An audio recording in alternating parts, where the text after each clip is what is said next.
Jerusalém, Jerusalém, tu que matas os profetas e apedrejas os que te são enviados, quantas vezes eu quis reunir os teus filhos, como a galinha reúne os seus pintinhos debaixo das asas, e não quiseste. Eis que a tua casa te ficará deserta. Eu te digo que não me verás mais até que digas: bendito o que vem em nome do Senhor. No ano 70 depois de Cristo, Jerusalém foi reduzida a escombros pelo poderoso exército romano.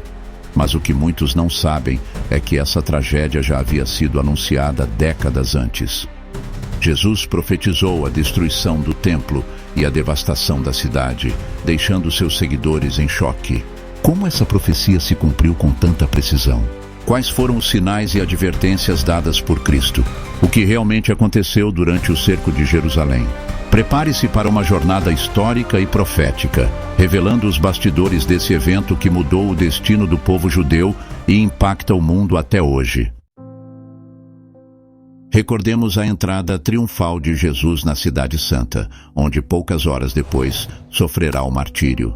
Os 3 sinóticos falam dessa entrada, mas apenas São Lucas inclui uma frase de significado enigmático, mas compreensível para o crente.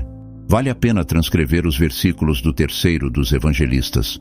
Perto da descida do Monte das Oliveiras, toda a multidão dos que desceram com alegria, cheios de alegria, começou a louvar a Deus em alta voz por todas as maravilhas que tinham visto, exclamando: bendito o Rei que vem em nome do Senhor. Paz no céu e glória nas alturas. Alguns fariseus no meio da multidão lhe disseram: Mestre, repreenda seus discípulos. Ele respondeu: digo-vos, se estes se calarem, as pedras clamarão. Lucas 19, 37 a 40. Como nos diz São Lucas, estas palavras foram pronunciadas perto da descida do Monte das Oliveiras, ou seja, no lugar de onde se avistavam as enormes construções do templo, cujas bases, que partiam do Vale do Cédron, atingiam 80 metros de altura. E coroando tudo, o que tornava a vista mais espetacular, estava o extenso pórtico de Salomão com suas colunas. Portanto, as pedras que deveriam gritar eram, sem dúvida, as do templo que, ainda intactas, se erguiam diante dos olhos de Jesus. Pouco depois, no mesmo evangelho, confirmando o que viu no futuro, Jesus chora pelo terrível destino que se abaterá sobre Jerusalém. As suas palavras referem-se ainda às pedras. Esmagar-te-ão a ti e aos teus filhos que estão dentro de ti, e não te deixarão pedra sobre pedra, porque não reconheceste a hora da visita que te foi feita. Lucas 19, 44. Há, portanto, uma estreita relação entre o reconhecimento da messianidade de Jesus e as pedras do templo. São cercados por enigmas de profecias e eventos históricos inexplicáveis do ponto de vista humano.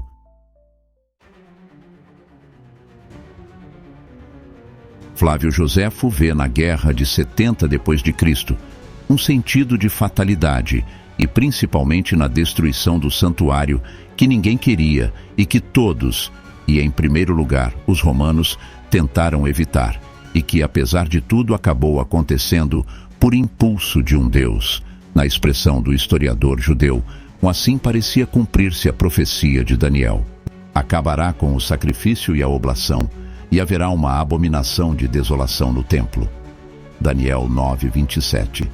Ou a do profeta Jeremias: farei desta casa em que se chama o meu nome, em que confiais, e deste lugar que vos dei a vós e a vossos pais, o que fiz a Siló, e lançar-vos-ei fora da minha presença, como expulsei os vossos irmãos e toda a descendência de Efraim. Jeremias 7,14.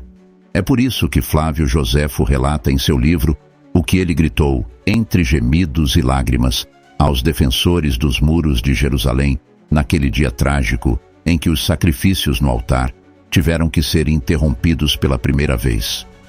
Quem pode ignorar o que foi escrito pelos antigos profetas e a profecia sobre esta cidade infeliz, e que em breve se cumprirá?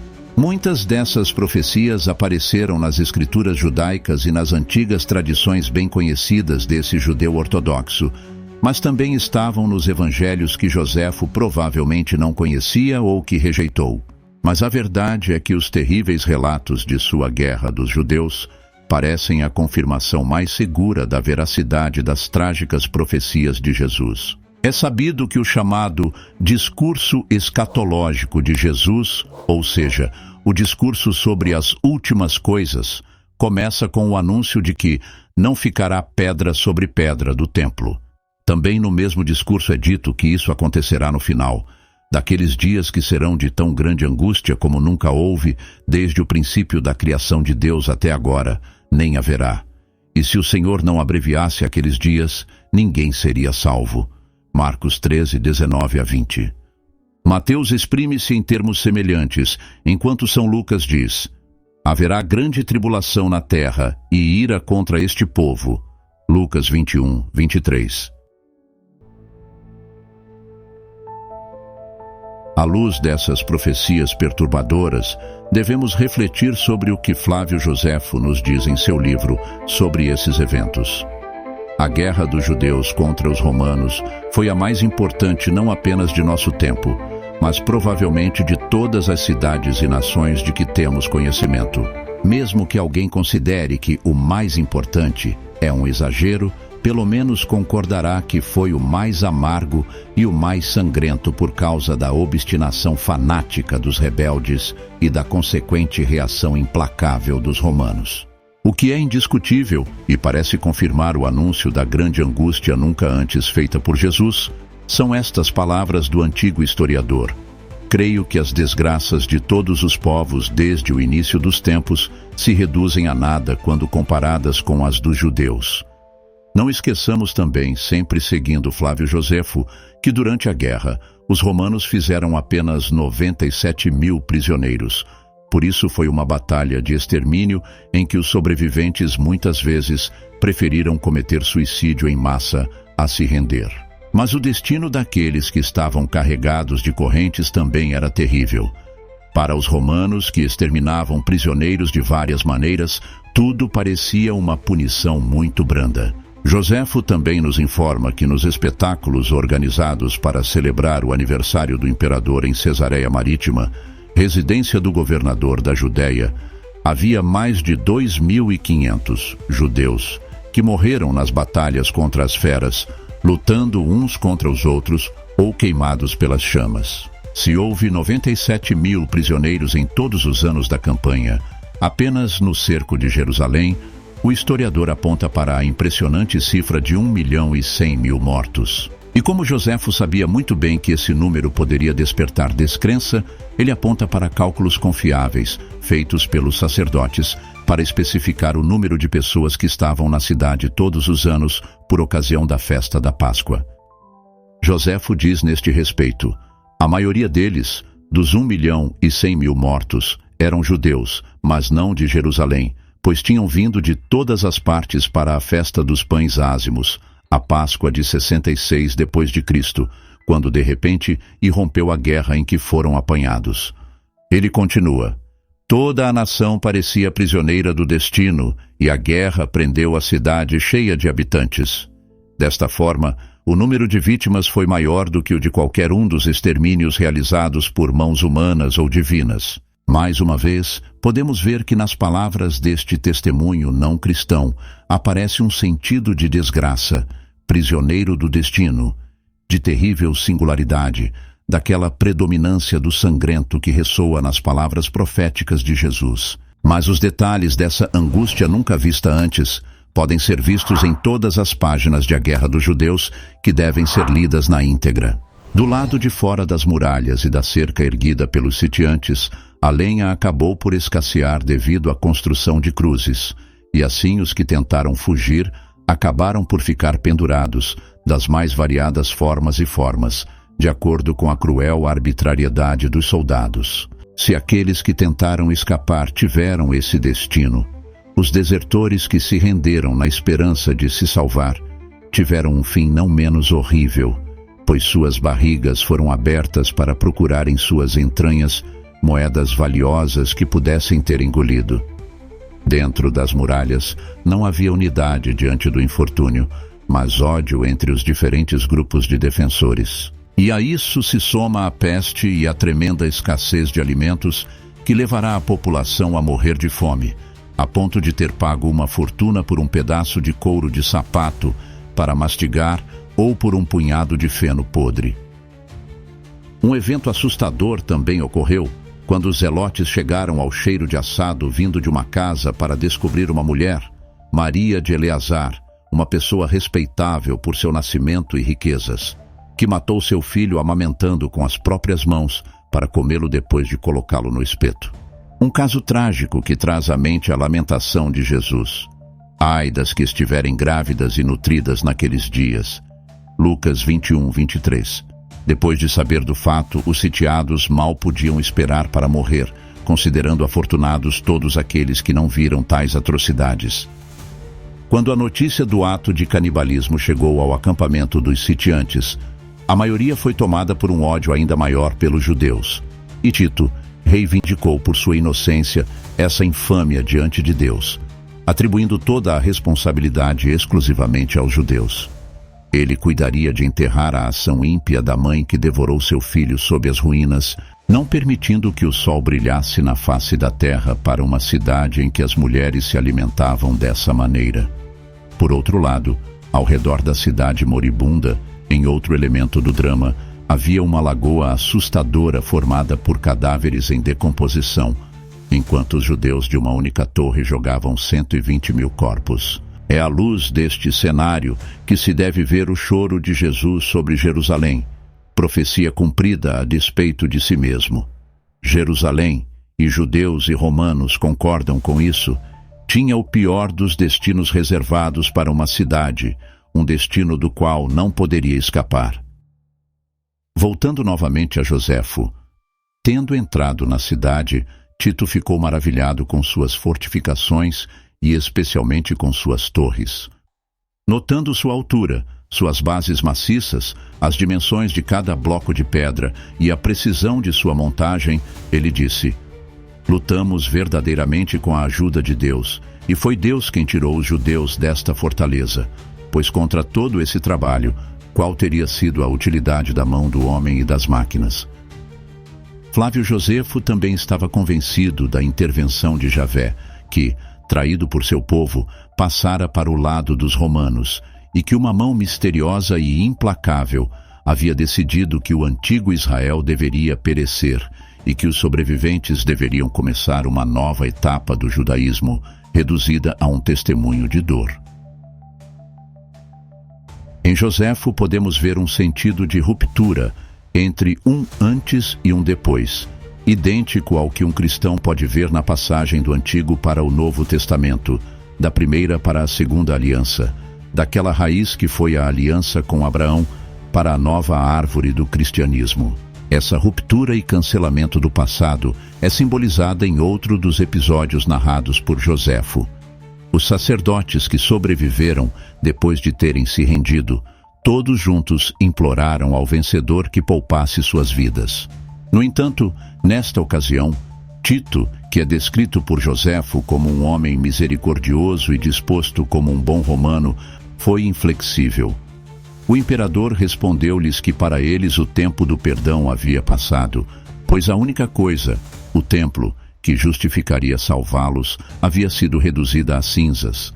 Por isso era apropriado que os sacerdotes perecessem junto com o seu templo, e, portanto, ele deu ordens para que fossem mortos. Assim foi o fim, também físico, do antigo Israel, que a partir de então nunca mais teria um templo ou sacerdotes.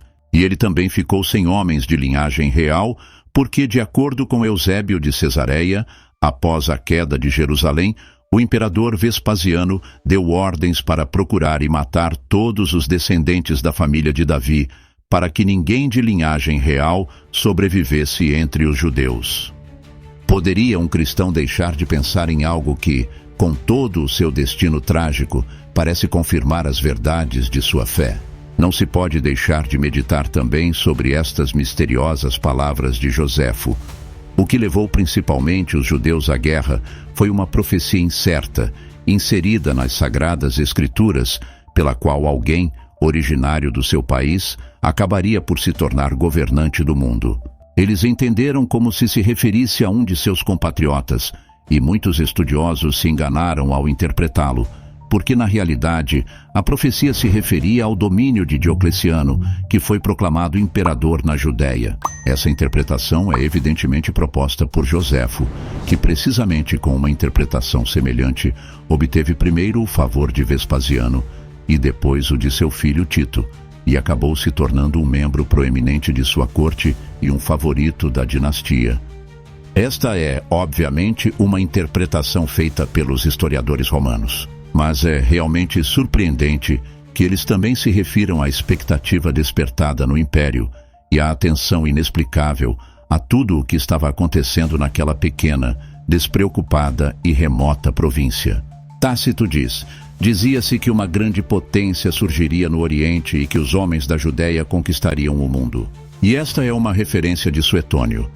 Foi anunciado na época que os homens da Judéia conquistaram o mundo. Os dois historiadores escrevem entre o final do primeiro século e o início do segundo século, quando apenas os seguidores de alguém da Judéia formaram uma seita desprezada e semi-desconhecida, que realmente acabaria conquistando Roma, e com ela o mundo inteiro. A expressão de Joséfo, muitas verdades se enganaram, é provavelmente uma alusão também dirigida aos cristãos, naquela época que estava longe de ter triunfado. A verdade é que milhões de judeus acreditaram firmemente nessa profecia, inventaram da vinda do Messias naquela época, como o entenderam, governante do mundo, e por isso ousaram enfrentar uma potência militar nunca antes vista.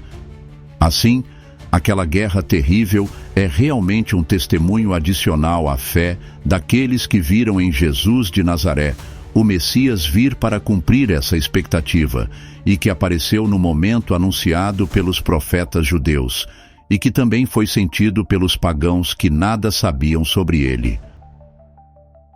Aqueles que retornaram a Jerusalém após o cativeiro babilônico eram poucos e careciam de meios, mas imediatamente conseguiram a visita do templo. Em determinado momento, para dar-lhes esperança e renovar suas energias, o profeta Ageu fez a famosa profecia de que aquele templo, embora mais pobre, seria mais glorioso que o anterior, porque contemplaria a era messiânica. Ageu 2, 4-9. Na verdade, o templo que Herodes começou mais tarde não tocou e não pôde tocar na antiga construção, mas foi construído em torno do antigo templo de madeira construído pelos remanescentes de Israel após o retorno do exílio, inequívoco de que o Messias já havia chegado. Os judeus sabiam muito bem, ou pelo menos deveriam saber, que com a redenção realizada pelo Messias, Deus não seria adorado em um lugar específico, nem no Templo de Jerusalém, nem no Monte Garizim, como diziam os samaritanos, mas em espírito e em verdade. João 4:19, 21-24. Eles sabiam que o sacrifício perfeito não consistia na oferta de pão e vinho, uma prefiguração da Eucaristia, que era feita no templo pela manhã e à noite, e eles também sabiam que nos tempos messiânicos teriam uma oblação pura que surgiria sempre e em toda parte. Malaquias 1:11. Como se um raio os cegasse em seus olhos e mentes, eles não entenderam as advertências de Deus. Depois de ter descrito o templo em chamas, Joséfo nos dá um relato impressionante desses sinais manifestos. Uma relação que aumenta a atmosfera de mistério, a sensação da força do acaso que parece informar essa grande angústia. Uma estrela em forma de espada apareceu sobre a cidade e um cometa que pôde ser visto por 1 ano. Pouco antes do irrompimento da rebelião e da guerra, na época da Páscoa, na hora 9 da noite, o altar e o templo estavam cercados por tal brilho que parecia o meio do dia, e esse fenômeno durou meia hora. Para os insensatos, pensava que era um bom presságio, mas os escribas o interpretaram de acordo com o que aconteceria mais tarde. Também durante a Páscoa, a porta oriental do templo, feita de bronze tão pesada que 20 homens mal conseguiam levantá-la, que estava perfeitamente alavancada, se soltou por si mesma.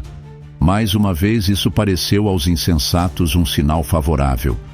Mas aqueles que entenderam que a segurança do santuário havia chegado ao fim e interpretaram a maravilha como um sinal de destruição. Vejamos ainda outro dos sinais mencionados por Joséfo que precederam a destruição do templo. Poucos dias depois da festa, no 21º dia do mês de Ártemis, uma visão milagrosa apareceu à qual devemos dar crédito.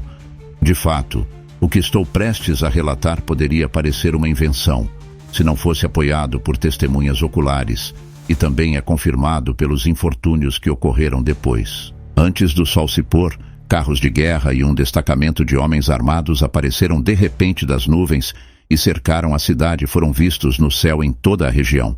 Mas o seguinte fato é ainda mais digno de reflexão. Na festa chamada Pentecostes, os sacerdotes que entraram no interior do templo à noite para celebrar os ritos costumeiros relataram ter ouvido primeiro um sobressalto seguido de uma batida e um conjunto de vozes dizendo: "Estamos saindo deste lugar." O historiador judeu também diz que ainda mais impressionante foi o seguinte prodígio. 4 anos antes da eclosão da guerra, ou seja, no ano 62, quando a cidade parecia ter atingido o limite da paz e da prosperidade, um certo Jesus, filho de Ananias, que era um camponês rude, apareceu na festa quando é costume construir tabernáculos e de repente começou a gritar no templo. Uma voz do Oriente, uma voz do Ocidente, uma voz dos 4 ventos, uma voz contra Jerusalém e o templo, uma voz contra maridos e esposas, uma voz contra todo o povo. Dia e noite, ele vagou pelas ruas repetindo essas palavras até que os líderes, cansados desses maus presságios, o prenderam e açoitaram. Mas ele, sem abrir a boca para se defender ou acusar aqueles que o chicotearam, repetia esse refrão: acreditando que Jesus de Ananias se comportou assim por causa de uma força sobrenatural, os líderes dos judeus finalmente o levaram ao governador romano. Mas o homem, depois de ser açoitado a ponto de expor os seus ossos, não proferiu nem súplica nem gemido, e a cada golpe repetia: "Pobre Jerusalém." E quando Albino, que era então o governador, perguntou-lhe de onde vinham e o motivo de suas lamentações, ele não lhe deu resposta e continuou a chorar pelo destino da cidade. Assim, durante 7 anos e 5 meses, continuou a gritar: "Pobre Jerusalém", sem que a voz se enfraquecesse e sem dar sinais de cansaço, até que se realizasse o cerco, quando as suas tristes previsões estavam prestes a cumprir-se. Jesus de Ananias morreu nas muralhas de Jerusalém, depois de ser atingido pela pedra de uma besta romana. Suas últimas palavras foram: "Pobre cidade, pobre povo, pobre templo." Para Flávio Joséfo, a conclusão é muito clara. Se refletirmos sobre essas coisas, veremos como Deus cuida dos homens e que, de muitas maneiras, Ele anuncia ao seu povo os meios de obter a salvação. Mas eles se perderam por causa de sua estupidez e trouxeram infortúnios por conta própria. Isso é confirmado por outras palavras de Jesus de Nazaré, referindo-se ao fato de que Jerusalém não quis ser salva, apesar de tê-la chamado à salvação, da mesma forma que a galinha reúne pintinhos sob suas asas. Dando um exemplo final da cegueira judaica, o historiador acrescenta: aconteceu também que os judeus, após a destruição da fortaleza Antônia, reduziram a área do templo a um espaço quadrangular, apesar do fato de que estava escrito em suas profecias que a cidade e o templo seriam conquistados quando a área do templo tivesse a forma de um quadrado. Não sabemos a que profecias Joséfo está se referindo, mas o duro golpe que o judaísmo sofreu com a destruição do templo e a catástrofe de Israel levou os doutores que sobreviveram a modificar as explicações das profecias messiânicas e a rejeitar como livros não inspirados, no todo ou em parte, alguns que até então haviam sido considerados como tal. Então aconteceu que muitos escritos judaicos, catequéticos e exegéticos, que se referiam à vinda do Messias, foram intencionalmente destruídos ou ocultados pelos mestres de Israel, após a reorganização do judaísmo após 70 depois de Cristo. Segundo os cálculos de Joséfo, teriam decorrido 2177 anos desde a fundação de Jerusalém até sua destruição no verão de 70 depois de Cristo.